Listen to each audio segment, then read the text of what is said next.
Caríssimas senhoras e senhores, queridos irmãos, gostaríamos de agradecer nesse momento a todos que se encontram vinculados ao estudo das cartas de Paulo. Que sejamos bem-vindos na atividade e que possamos, nesse momento, realmente estabelecer uma corrente do bem. Agradecemos a todos os amigos que estão no chat, que possam endereçar as vibrações, mas também participações. E a nossa companheira moderadora Cleusa, que ela possa ser instrumento para que o trabalho possa fluir da melhor maneira possível. Bom, gente, hoje, dia 8 de agosto do ano de 2017. Nós estamos aqui para realizar o estudo de número 48º, estudando as cartas de Paulo, especificamente a carta aos Romanos. E hoje nós vamos trabalhar o capítulo 8º nos seus primeiros movimentos, com o tema O Espírito do Cristo. Antes, eu gostaria de lembrá-los que o nosso estudo das cartas de Paulo é um estudo que nós utilizamos a chave, que é a doutrina espírita, que abre para nós o entendimento, que nos facilita para compreender as Escrituras. E Paulo de Tarso é um benfeitor espiritual que, inclusive, tem a responsabilidade de contribuir com esta equipe extraordinária do Cristo na evangelização dos novos tempos. No momento, para nós, hoje, no ano de 2017, um instante desafiador. Nós vivemos aquele período que é caracterizado como um momento de profundas mudanças, um momento apocalíptico, que significa o momento da revelação. Esse momento foi predito, foi prenunciado desde o Antigo Testamento. Nós gostaríamos hoje de citar Oséias, no capítulo 6, no versículo 2 e 3, quando o profeta diz assim: durante 2 dias, lembrando que cada dia do Senhor é 1000 anos, então durante 2 dias, 2000 anos, nos dará Ele a vida. Ele quem? Jesus Cristo. E ao 3º dia, nos dará, ou nos ressuscitará, e viveremos diante dele. Então conheceremos e prosseguiremos em conhecer o Senhor. Nós estamos exatamente nesse início do 3º dia, desse próximo milênio. Se a gente fizer uma quebra de 15 anos pós o ano de 2000, nós estamos, vamos dizer assim, dando os primeiros suspiros desse 3º dia. Lembrando que estamos no ano de 2017. E esse momento é um momento muito desafiador. E ele diz para nós que no meio de uma semana na qual nós estamos num processo de 7000 anos, nos seus últimos movimentos, nós vamos encontrar em Daniel, no capítulo 9, no versículo 27, a seguinte expressão: esse mesmo Cristo confirmará com muitos o seu pacto numa semana, mas no meio da semana faltará a hóstia e a oferta dos manjares. Então nós estamos num momento de muita escassez. É um momento doloroso, aonde a sensação é que falta manjares, é que falta pão, é que falta amor. prenunciado também numa assertiva do próprio Senhor Jesus, no capítulo 24 de Mateus, quando ele afirma que, naqueles dias, o amor de muitos esfriará, nos tempos dos falsos cristos e dos falsos profetas. O tempo em que a besta do Apocalipse começará a perder a sua força, cedendo espaço para as expressões daquele que define-se, que se autoproclama como a ressurreição e a vida. Então esse próximo milênio será um milênio de profundas definições, para que, lá adiante, o nosso planeta entre num processo em que Allan Kardec nos explica ser um procedimento de alteração evolutiva do orbe. Nós vamos entrar plenamente na regeneração. Então passamos por um processo de uma transição profunda. É o momento, portanto, que o véu será tirado e o Espírito irá se apresentar. Por que nós estamos falando isso? Porque Emmanuel nos chama a atenção com muito carinho para a importância de estudar também as cartas de Paulo. E numa mensagem que foi publicada por Clóvis Tavares no livro Amor e Sabedoria de Emmanuel, no capítulo 4, ele diz assim, ou melhor, ele publica uma mensagem íntima de Emmanuel recebida pelo médium Xavier em Pedro Leopoldo a 13 de março de 1940. Nos fala de um encontro do senador Públio Lentulus com o apóstolo Paulo em Roma. Inicia assim: lede as cartas de Paulo e meditai. O convertido de Damasco foi o agricultor humano que conseguiu aclimatar a flor divina do Evangelho sobre o mundo. Muitas vezes foi áspero. A terra não estava amanhada, e se em alguns pontos oferecia leiras brandas e férteis, na maioria eram regiões de espinheiro e pedregulho. Paulo foi o lidador de sol a sol. Seu fervoroso amor foi a sua bússola divina. Sua paixão no mundo, iluminada pela dedicação ao Cristo, transformou-se na base onde deveria brilhar para sempre a claridade do cristianismo. Eu vou soltar porque a mensagem é longa, para chegar no final dela com a seguinte assertiva: luzeiro da fé viva, Paulo não pode ser olvidado em tempo algum.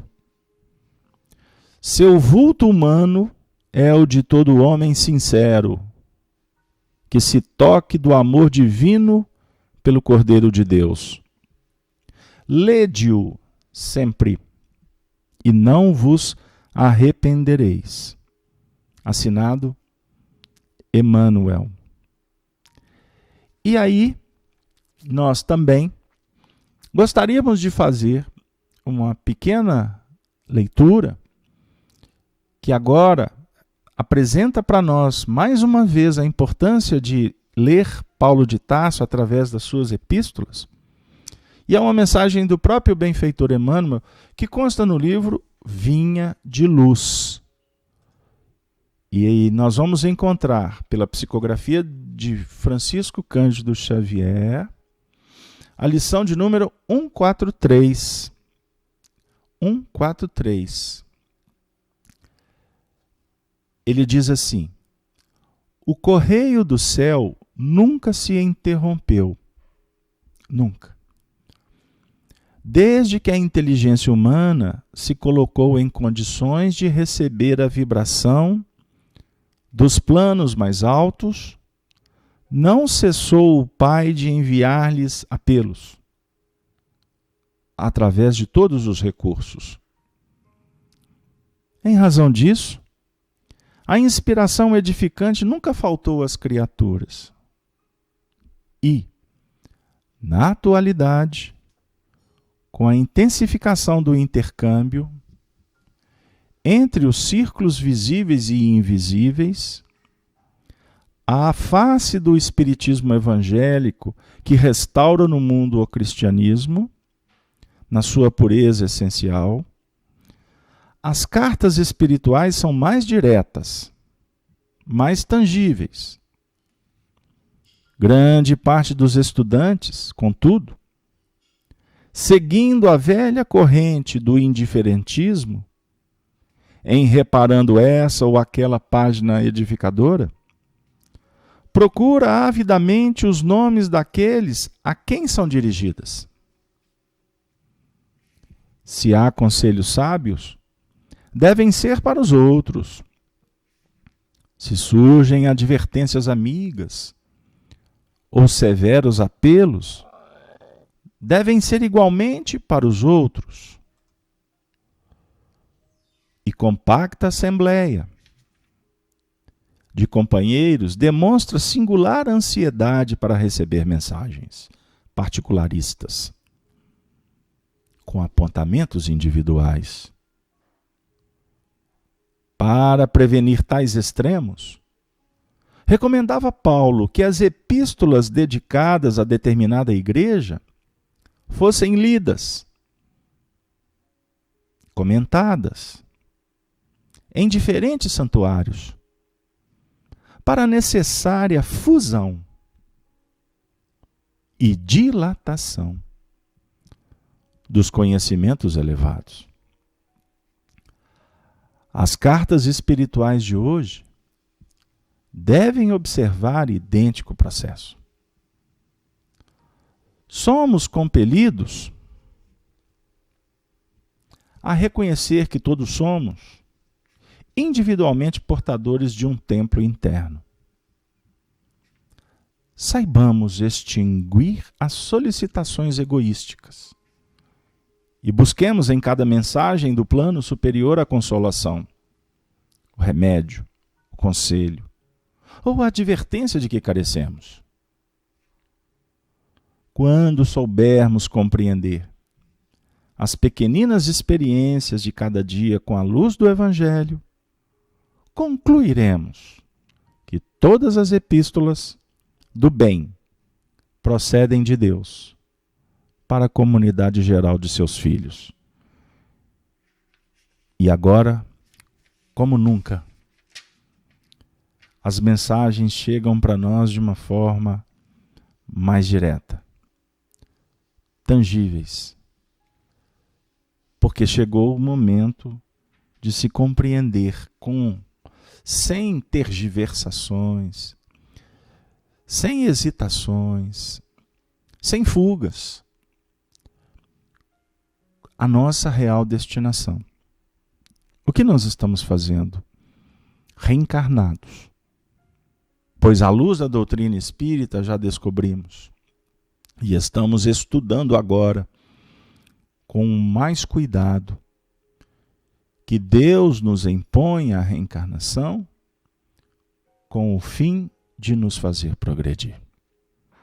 E a nossa missão, nesse momento, é exatamente procurar mergulhar nesse território da nossa intimidade e descobrir quais são as nossas tendências. Qual é a nossa bagagem que trazemos dessa grande jornada evolucional, de outras vidas, convivendo com outros seres. Enfim, é o momento de nos posicionarmos, compreendendo exatamente o que nós devemos fazer no aqui e agora, porque estamos escrevendo o nosso futuro. Estamos definindo qual será a nossa prerrogativa à luz do Evangelho.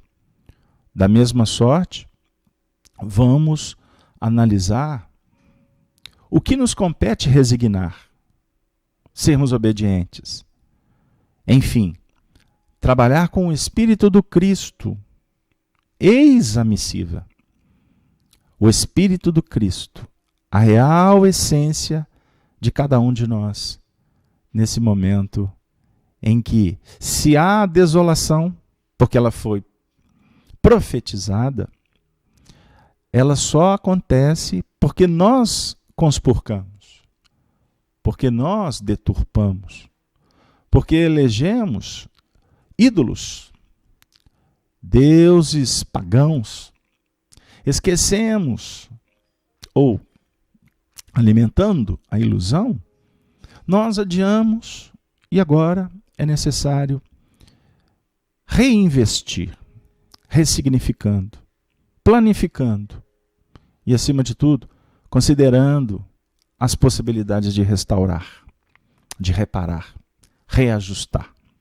São pontos que nós gostaríamos de ter selecionado aqui para esse momento em que caracteriza o início do estudo do capítulo 8º. Me perdoem aqueles que estão ansiosos para que nós adentramos diretamente no texto. Mas eu lembro aqueles que estão conosco semanalmente que o nosso intuito é seguir a programação, caminhar com os textos, respeitando a cadência, mas acima de tudo nós precisamos também de lembrar que o nosso trabalho é um trabalho espiritual. E sendo um trabalho espiritual, nós precisamos de atender a todos os corações que possivelmente podem estar acessando pela primeira vez o estudo das cartas de Paulo. Que nós, humildemente, com muita falta de recurso, disponibilizamos para os nossos companheiros. E se estamos hoje trabalhando o estudo ou o encontro de número 48º, os estudos anteriores estão disponíveis na Rede Amigo Espírita, no playlist. E nós convidamos vocês a se inscreverem na playlist da Rede Amigo Espírita, como também estão disponíveis nos sites da FEAC, feac.org.br, e também os nossos amigos da Rádio Brasil Espírita de Maceió, que fazem essa parceria conosco, estendendo a rede do bem, de uma forma a levar para quanto mais corações estas possibilidades de estudarmos juntos, para que a gente possa aprender a servir cada vez melhor. Eis o objetivo. Não estamos aqui para estudar, para nos tornarmos intelectualizados na teologia ou elaborando na exegese. Pelo contrário, nós estamos aqui para estudar a nossa realidade espiritual. Eu aproveito agora para dar uma boa noite para todos os amigos do chat. Eu vou rapidamente falar com o João Hoffman. Um grande abraço ao João, o Ederson, ao Júlio que está conosco também, a Kátia, a Regina. Estou vendo os nomes muito rápidos. Se eu saltar alguns, vocês me perdoem. A Dete, a Djanira, a Helena, que sempre está conosco, a Alice, muitos corações aqui com a gente. Muito obrigado a todos pela audiência e vamos em frente, como ensina Emmanuel, para a frente e para o alto. Sem delongas, nós vamos trazer agora, portanto, a leitura dos primeiros versículos do capítulo 8º. E vocês estão vendo que hoje nós só estamos tentando aqui fazer a introdução. Então vamos lá. Nós vamos colocar, para quem quiser acompanhar, o texto para que vocês possam ler aqui conosco. Vamos lá. Primeiro versículo, 8º capítulo. Paulo diz assim: portanto, agora, nenhuma condenação há para os que estão em Cristo Jesus, que não andam segundo a carne, mas segundo o Espírito. Porque a lei do Espírito de vida, em Cristo Jesus, me livrou da lei do pecado e da morte. Porquanto, o que era impossível à lei, visto como estava enferma pela carne, Deus, enviando o seu Filho em semelhança da carne do pecado, pelo pecado condenou o pecado na carne, para que a justiça da lei se cumprisse em nós, que não andamos segundo a carne, mas segundo o Espírito. Porque os que são segundo a carne inclinam-se para as coisas da carne, mas os que são segundo o Espírito, para as coisas do Espírito. Porque a inclinação da carne é morte, mas a inclinação do Espírito é vida e paz. Porquanto a inclinação da carne é inimizade contra Deus, pois não é sujeita à lei de Deus, nem em verdade o pode ser. Vamos ficar por aqui, porque hoje nós utilizamos o tempo para fazer a introdução. Então eu convido vocês para que a gente volte para os 2 primeiros versículos. Portanto, agora, nenhuma condenação há para os que estão em Cristo Jesus, que não andam segundo a carne, mas segundo o Espírito. Porque a lei do Espírito de vida em Cristo Jesus me livrou da lei do pecado e da morte. Pois bem, caríssimos amigos, esse movimento inicial, ele é, para nós, uma proposta belíssima que cala fundo no que remonta à consolação do Evangelho. A doutrina espírita é o consolador prometido por Jesus. Aquele que veio ao mundo para nos fazer relembrar do que o Cristo nos ensinou. E desenvolvendo de sorte que, com a própria maturidade da humanidade, o Espírito Verdade fala muito mais. Porque, na realidade, ele tira o véu. Ele tira o véu porque a síntese já foi lançada. Nós precisamos de analisar o que já nos foi depositado no coração. Porque o poder da verdade está na sua síntese. Muitas vezes se discursa, se estende, usa-se retórica, seja na fala, ou recursos da literatura, do audiovisual, enfim, planos pedagógicos que nos auxiliam na decodificação. Mas há de chegar um tempo que nós veremos face a face, como foi prenunciado por Paulo de Tarso na sua epístola aos Coríntios. Aqui agora citamos a primeira aos Coríntios, especificamente no capítulo 13. O Espírito verá face a face a verdade. É mais ou menos o que Jesus coloca para nós quando ele diz assim: eu e o Pai somos um. É comunhão. A comunhão é plenitude. Mas para chegar lá, nós precisamos de aprender a decodificar. E muitas vezes julgamos que decodificar basta ficar mergulhado no livro.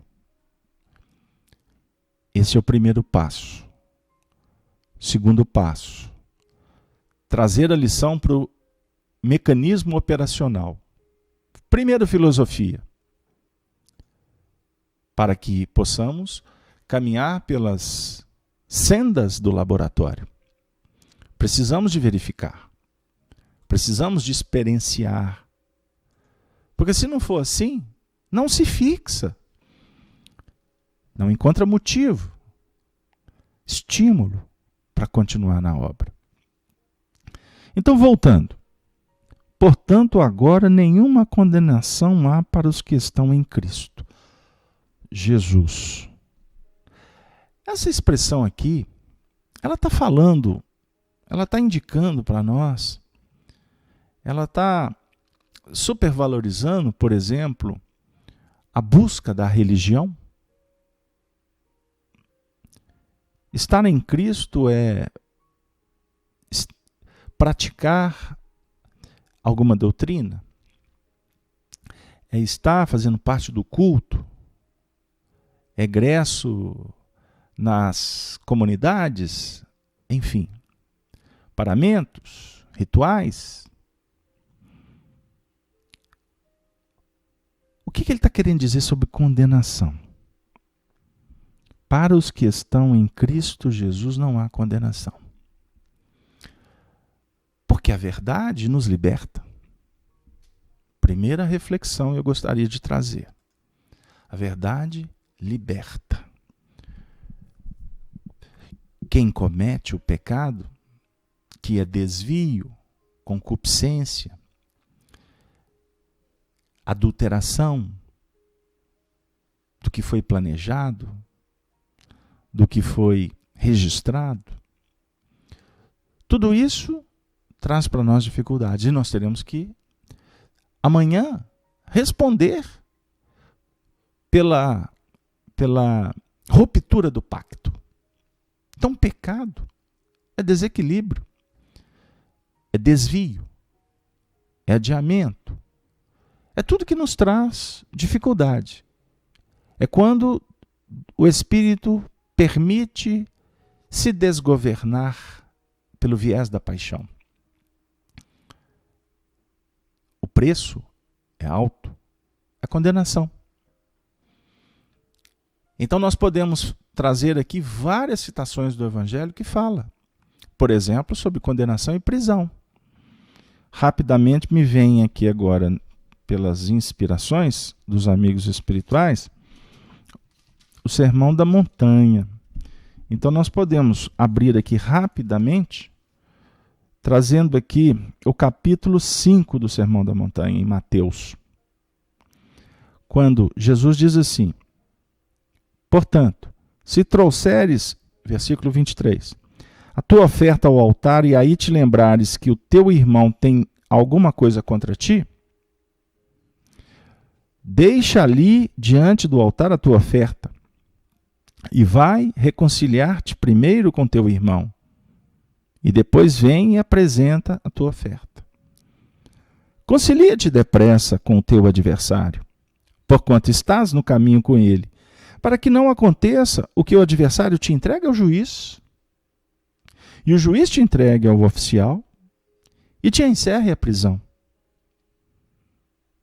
Em verdade te digo que de maneira nenhuma sairás dali, enquanto não pagares o último ceitil.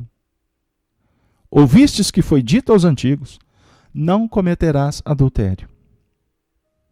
Eu, porém, vos digo que qualquer que atentar numa mulher para cobiçar, já em seu coração cometeu adultério com ela. Nós não vamos discutir aqui o adultério em nível social, no contexto dos relacionamentos. Mas nós vamos trabalhar de trás para frente. O adultério, a relação com a mulher, que aqui nós vamos trabalhar a mulher simbolizando a operação do sentimento, como o homem é a dinâmica da razão. Então nós temos na nossa intimidade o homem e a mulher. Adão e Eva estão na nossa intimidade. E nós estamos investindo para que eles se transformem em sabedoria e virtude. Quando nós conspurcamos o sentimento, porque o sentimento, na sua essencialidade, ele é puro. Mas quando desviamos, quando corrompemos esse sentimento em nome do desaguar das paixões, nós estamos traindo o pacto, um pacto divino, que nós temos com Deus, que o Espírito tem com a sua consciência. Nós fomos criados para sermos perfeitos, para atingirmos a perfeição, a plenitude. Então, todo desvio, todo adiamento, ele traz consequências danosas para o ser espiritual. E esse movimento já nos coloca na condição de réus perante o tribunal da consciência. Iremos, portanto, construindo as nossas cadeias. E o texto vem dizer, como eu estou trabalhando de trás para frente, no versículo 26, que não sairemos dessas cadeias enquanto não pagarmos o último ceitil. E aí a discussão vem, para todos nós espíritas, em torno do que seja pagamento. Então nós podemos, com muito carinho, com muito cuidado, abrir um estudo para muitas encarnações do que está inserido no livro O Céu e o Inferno.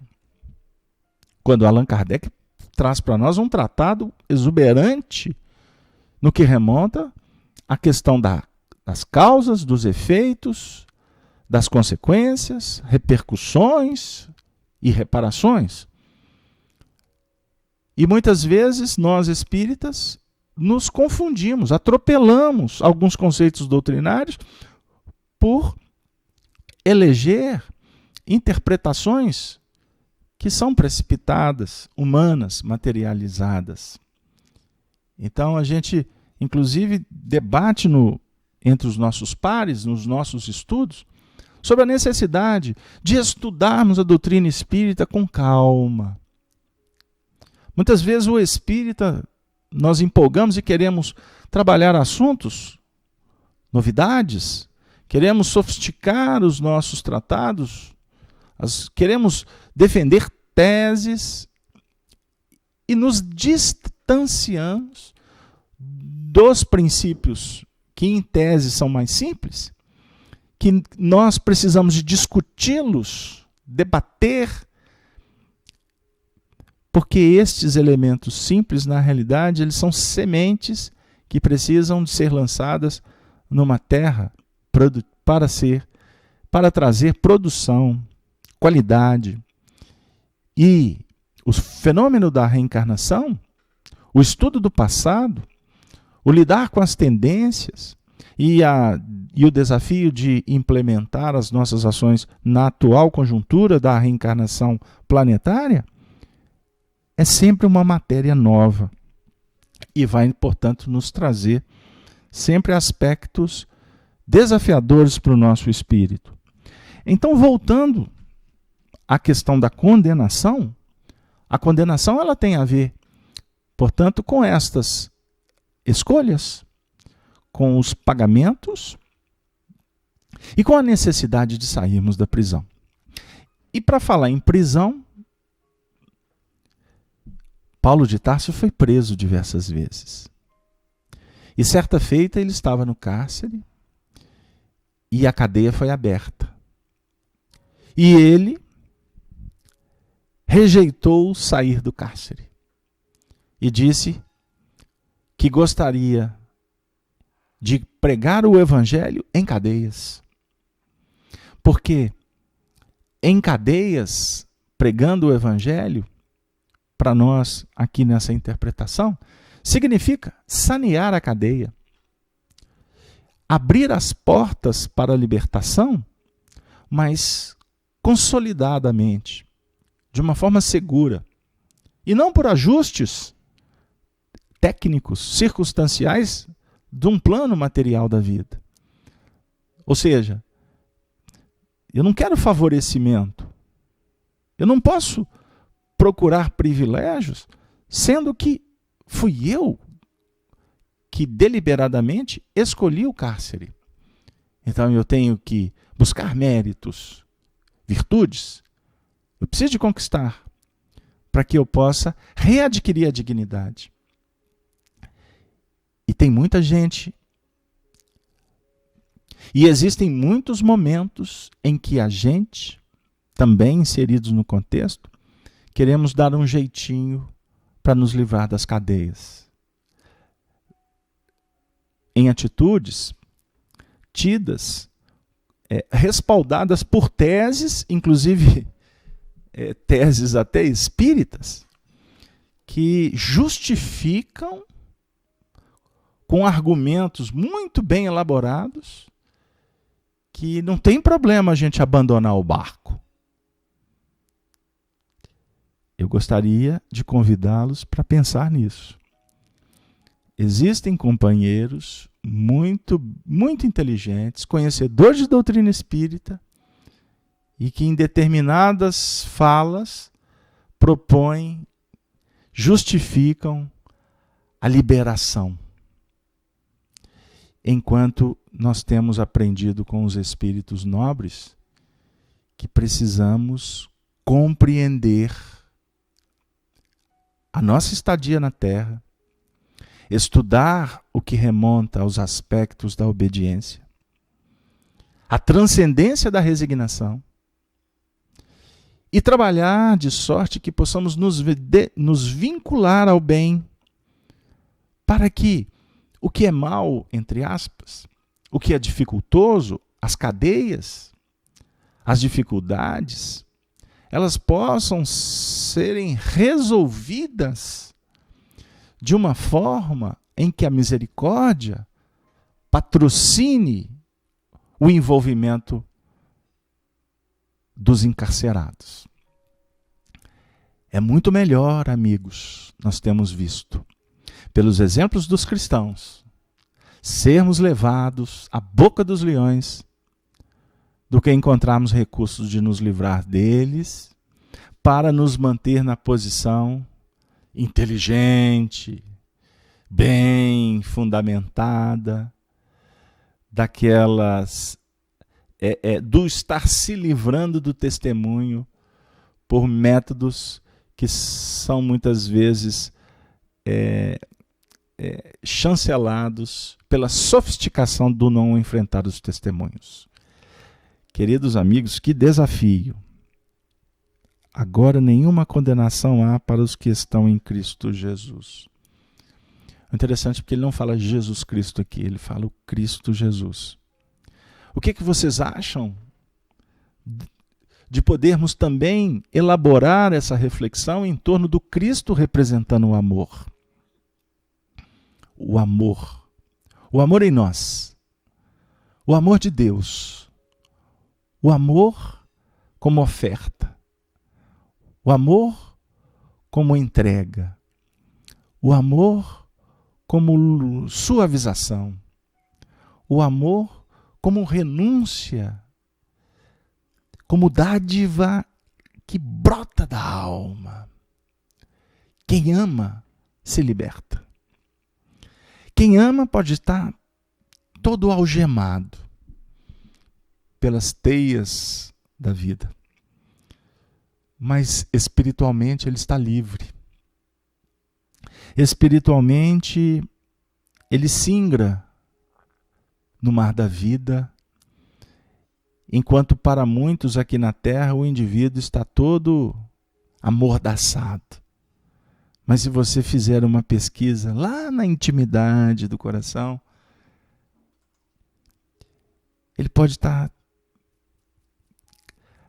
causticante na dor.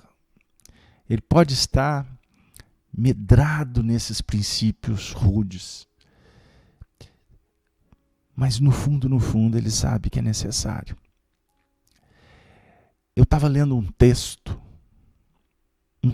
maravilhoso do Chico, em que ele dizia assim, que ele estava passando por uma grande dificuldade, uma doença específica, dilacerava-o intimamente, mas ele tinha que cumprir os compromissos sociais com a doutrina espírita. Então ele diz assim: não pense, se me verdes sorrindo, que eu estou bem. Não, as minhas dores estão trazendo muitos dissabores, mas eu tenho que ir e tenho que cumprir o meu compromisso com Jesus, porque é esse compromisso que vai aliviar a minha dor. Mas que Deus nos abençoe.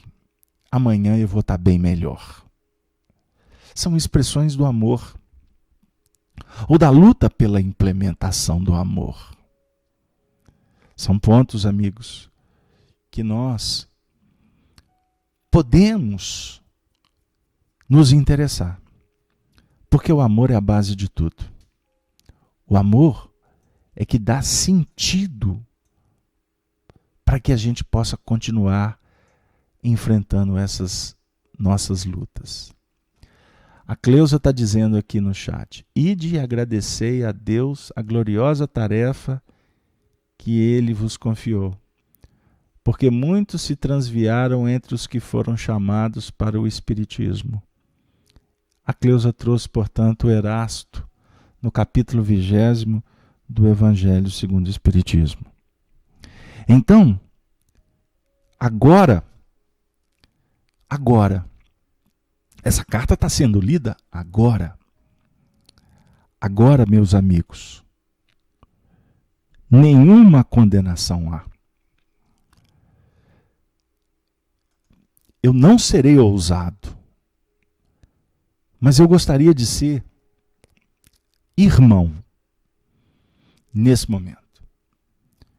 Eu gostaria de ser amigo. E eu estou sendo sincero. Sinta estas palavras de Paulo. Seja você amiga, amigo, pai, filho, irmão, tio, cônjuge, empregado, patrão.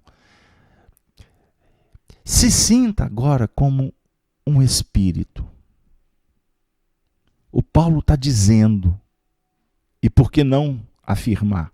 O Cristo utilizou Paulo como médium, e as cartas que Emmanuel, lá no início do estudo, nos disse que são cartas universais para toda a comunidade cristã. Essa carta está chegando agora para você no seu endereço e te dizendo assim: agora não há condenação para você. Não há nenhuma condenação. Vamos julgar a culpa fora. Vamos deletar as nossas concepções de problema. Está doendo? Adia um pouquinho essa dor. Se sinta como um filho de Deus agora, que não tem condenação nenhuma. Porque você está buscando estar com o Cristo, renovando o seu campo mental. Portanto, eu disse, estamos buscando o Cristo. E você busca o Cristo se movimentando mesmo pelo diapasão da confiança, se apoiando na certeza que você vai vencer. É esse o movimento que nós estamos propondo.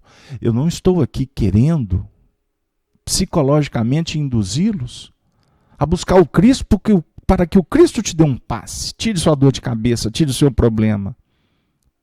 Não. Vamos tentar fazer um exercício diferente. Vamos procurar mentalmente sintonizar com o Cristo, expandindo a nossa própria luz, o nosso próprio poder, que a fé avaliza. A tua fé te curou, quantas vezes Jesus disse. Então vamos começar a movimentar para nos superar. E pedindo a Ele as bênçãos para nos dar o trabalho que vai realmente renovar. Porque nós precisamos do trabalho. Nós precisamos sair do plano filosófico. Por isso que o Evangelho segundo o Espiritismo não fala sobre a importância da caridade. que pode ter o viés do assistencialismo, da beneficência, que seja. Para que a gente chegue na essência da caridade, que é benevolência, indulgência e perdão, nós precisamos de sair de dentro de nós mesmos. Hoje, uma das pessoas que estão aqui no chat me contou que estaria num hospital hoje à tarde fazendo o evangelho com umas velhinhas, que estão acendendo velhinhas de alegria porque estão recebendo cartas espirituais no momento decisivo das vidas delas. Isto representa o sair de você mesmo. Como que tu vai vencer a sua dificuldade se você não se propõe a fazer luz no caminho? Não tem condenação para quem faz. É transubstanciar, é modificar. O painel sombrio, muitas vezes é alimentado por nós outros. Quando eu digo, a vida não presta, não está ruim, olha os políticos, olha a dificuldade, olha fulano, beltrano, o discurso é só, olha para a treva. Enquanto Jesus diz assim, vós sois a luz do mundo. Eu sou a luz do mundo. Nós estamos reunidos aqui para falar da luz. Eu não vim estudar a carta de Paulo para falar das trevas. Embora, quando nós trabalhando na luz, nós vamos percebendo aonde nós temos que investir. Porque a treva, ela é conhecida por nós mesmos. Nós sabemos quais são os nossos defeitos. E tem alguns que nós não descobrimos ainda. E a misericórdia não está apontando o dedo para a ferida. A providência divina está dizendo, saia, ide, porfiai pela porta estreita, vai trabalhar. Agora eu me recordei, amigos, eu repliquei no Facebook um vídeo de Jerônimo Mendonça, o gigante deitado, mineiro, paralítico, cego, foi um dos grandes expoentes da palavra espírita na década de 50, na década de 60, na década de 70. Ele viajava por diversas localidades, Brasil afora, deitado. E no vídeo, ele, um senso de humor muito apurado, ele conta uma história belíssima que eu vou apresentar o final. Ele passava por um drama, foi ao Uberaba, Chico, mais uma vez, sendo o representante da consolação. E aí, por fim, ele já estava mais revigorado, mais esperançoso. Aí ele foi despedir do Chico e disse assim, ô Chico, que a paz de Jesus fique com você. Aí o Chico deu uma risada, não é? Chico também era muito brincalhão. Chico disse para ele, muito obrigado, mas vamos combinar uma coisa, tira o Z. Eu fico com ela, mas tira o Z. Ele fica com a pá. A pá. O que nos fortalece é o trabalho. É a pá que nós vamos usar para ajudar na construção. Nós precisamos dessas ferramentas. A Cleusa está dizendo assim no chat, precisamos de deixar de simples executores de tarefas e arregaçarmos as mangas, pegar a charrua e irmos aonde os necessitados estão carentes de pão. Do pão físico, do pão espiritual. Nós temos que ide diante as ovelhas perdidas da casa de Israel, como nos convidou Jesus para o trabalho, e essa narrativa se encontra no Evangelho de Mateus, no capítulo 10, a missão dos 12. Portanto, agora, nenhuma condenação há para os que estão em Cristo Jesus, que não andam segundo a carne, mas segundo o Espírito. Nós estamos atingindo o momento de interromper a nossa tarefa com pesar, mas o tempo realmente está nos chamando a atenção. Vamos refletir que o Espírito do Cristo, quem o possui na sua intimidade e não por rotulagem. O Espírito do Cristo tranquiliza, fortalece, traz esperança, convicção, entusiasmo. Ele nos inspira a votos brilhantes e até frases bem feitas.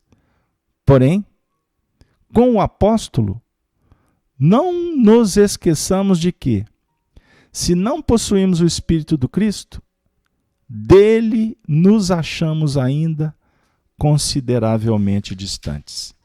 E aqui eu estou citando uma lição também de Emmanuel no livro Fonte Viva, de número 170. Não basta dizer que temos o Espírito do Cristo. Nós vamos estar, ou vibrar, ou irradiar o Espírito do Cristo, amando uns aos outros, como Ele nos tem amado. Só assim, amigos, é que nós vamos conseguir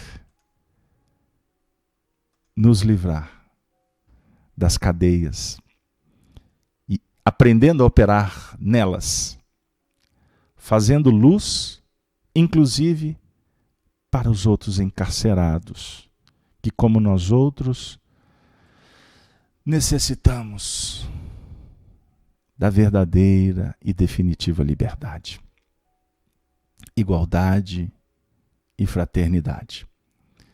Queridas amigas, queridos irmãos, eu agradeço de alma e coração pela oportunidade de ter realizado mais um estudo em torno das cartas de Paulo, convidando aos nossos queridos irmãos para continuarem estudando na Rede Amigo Espírita.